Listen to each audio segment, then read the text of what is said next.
ये mistake philosophy की अब मैं बात कर रहा हूँ। मैंने 4 चीज़ें बताई थी आपको। मैं साइंस को लेके चलूँगा, मिस्टिक फिलॉसफी को लेके चलूँगा, हदीस को लेके चलूँगा, कुरान को लेके चलूँगा। इकट्ठी ये गुफ्तगू होती रहेगी ज़मानो मकान के समझाने के लिए। इकबाल की रिकंस्ट्रक्शन भी चलेगी। तो ये ज़मानो मकान में जो टाइम हमें कंटिन्यूस नज़र आता है, तसलसल, ज़माना तसलसल, प्रेजेंट, पास्ट और फ्यूचर नज़र आते हैं, ये बेसिकली प्योर ड्यूरेशन से पैदा हुए हैं। ये बियॉन्ड टाइम और स्पेस, जैसे एक स्ट्रिंग इन्फ्लेट करती है और इन्फ्लेट करके वो इस तरफ आ जाए, लेकिन उसकी सोर्स पीछे मौजूद रहती है। जब स्टीफन हॉकिंग से पूछा था लोगों ने, उसकी एक प्यूपल हरकत करती थी और उन्होंने कंप्यूटर बनाया हुआ था, तो उससे पूछा कि बिग बैंग से पहले क्या था, तो कहता ये क्वेश्चन ही जो है ना वो बेसलेस है। कहता ये ऐसे ही है जैसे पूछा जाए कि ज़मीन पे साउथ पोल से पहले क्या था। कहता है कि जब ज़मीन ही नहीं बनी थी तो उससे पहले तो कुछ भी नहीं था। अब उनके हाँ तो ये है ना, हालांकि बिग बैंग के पीछे तो एक डिवाइन सेल्फ एग्जिस्ट करती है। आपको पता है साइंस जहाँ जाके खामोश हो जाती है, वहाँ जाके कहती है this is the physical phenomena of the nature. Science के पास ये जवाब है कि फिजिकल फिनोमेना ऑफ नेचर है। भाई फिजिकल फिनोमेना ऑफ नेचर के पीछे ही तो वो पाया जाता है। तो जब ये ज़मानो मकान बने, तो ये ज़मानो मकान को बनाने वाली जो ज़ात थी वो अल्लाह की ज़ात थी, जो सूरत अंबिया की 30 नंबर आयत में कहती है कि मिले हुए थे, हमने इनको जुदा जुदा कर दिया, तमाम मखलूक़ात को हमने पानी से पैदा किया। अब इकबाल के यहाँ देखें, इकबाल इंसान की अक्ल को और वजदान को अलग अलग क्यों देखता है? इसलिए देखता है कि वो 4 तरह की खुदी के स्टेज बताता है रिकंस्ट्रक्शन में। मैं उर्दू में बताता हूँ पहले। अनाए बसर कहता है, अनाए फाल कहता है, अनाए बसीर कहता है, अनाए मतलक कहता है। ये उर्दू के अल्फाज हैं। अब मैं इंग्लिश में बताता हूँ। अनाए बसर को ब्लाइंड सेल्फ कहता है, अनाए फाल को एफिशिएंट सेल्फ कहता है, अनाए बसीर को एप्रिशिएटिव सेल्फ कहता है, और एब्सल्यूट सेल्फ कहता है अनाए मतलक को। अब इकबाल का तो सारा खुदी का फ़लसफ़ा तो रिलेट करता है दिल से। अकल को तो इकबाल ने हर तरफ पीछे रखा हुआ है। तो अगर वजदान इंटेलेक्ट की फॉर्म होती तो ये फिर खुदी में इकबाल कहता जो एप्रिशिएटिव सेल्फ है वही तो इंट्यूशन है। तो खुदी की जो तीसरी स्टेज है इकबाल उसको इंट्यूशन कहता है। अगर ये अकल की फॉर्म होती तो फिर अप्रिशिएटिव सेल्फ इंट्यूशन तो ना होता। लेकिन बर्गसन ये कहता था कि ये हायर फॉर्म ऑफ इंटेलेक्ट जो है ये वजदान इंटेलेक्ट की ही फॉर्म है। अब मैं थोड़ा सा इसको और आसान करता हूँ।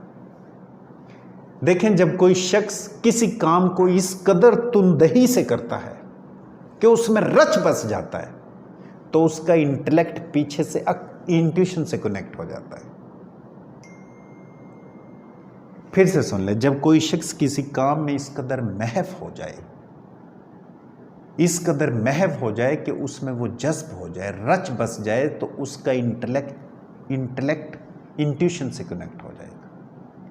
इंटेलेक्ट कंप्यूट करता है चीज़ों को, अकल चीज़ों को हमेशा गिनती है, ज़रब, तकसीम, जमा और मनफी करती है।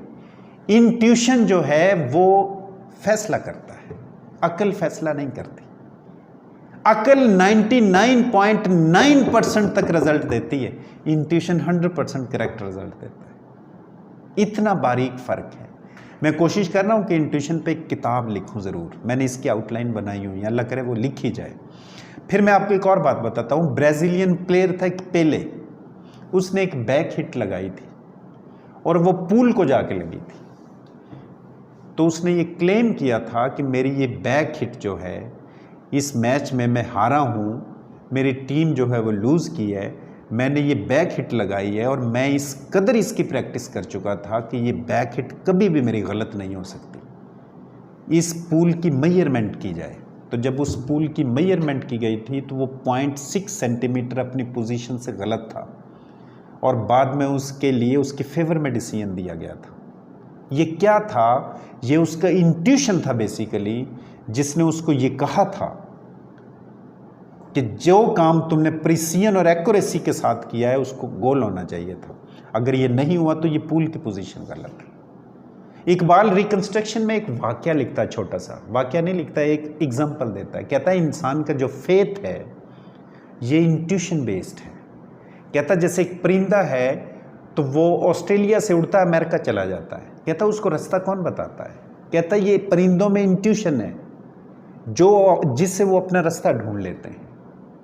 अब इसके पीछे साइंटिफिक रीजन क्या है मैं आपको बताता हूँ। परिंदों की जो आंख है उसमें एक प्रोटीन होती है ग्लाइकोप्रोटीन, वहां से एक इलेक्ट्रॉन निकलता है। वो इलेक्ट्रॉन बाहर का जो फोटोन होता है उसके साथ एंटेंगल हो जाता है और ज़मीन का जो नॉर्थ पोल है उससे ये एंटेंगल पार्टिकल दोनों रास्ता बनाते हैं और वो एक स्टीयरिंग का काम करता है। वो परिंदा उसको नेविगेटर के तौर पे नेविगेशन लेता हुआ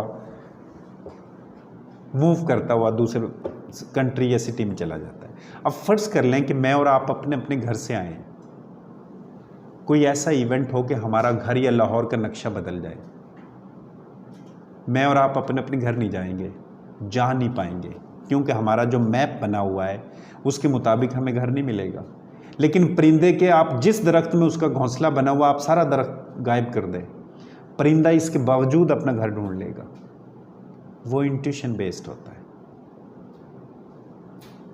इंसान की अक्ल और इंट्यूशन में बारीक सा फर्क है। अक्ल इंसान को एक लेवल तक जाती है और ये गुमान का घर है।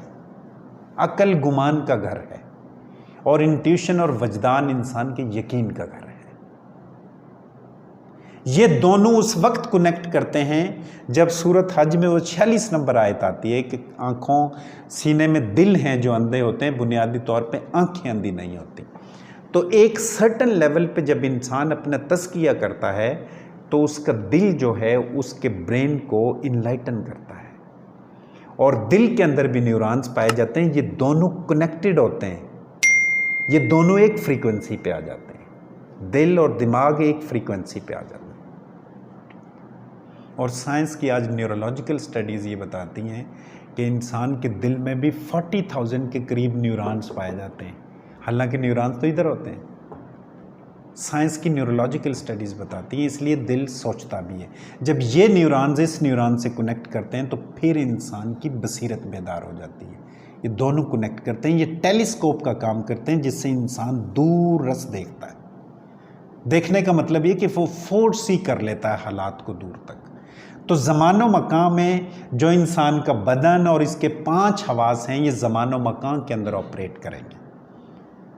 हवास की दुनिया का जहान ज़मानो मकान है और हवास की दुनिया से आगे जो चीज़ इंसान को निकालेगी वो बियॉन्ड टाइम और स्पेस जो चीज़ लेके जाएगी वो इंट्यूशन है। ठीक है शाह जी, इंट्यूशन है। इंट्यूशन आती है प्योर ड्यूरेशन से और सीरियल कंटिन्यूस टाइम जो है वो आता है। सीरियल टाइम जो है वो जब ये स्ट्रिंग इन्फ्लेट करती है तो ये प्योर ड्यूरेशन से बनता है।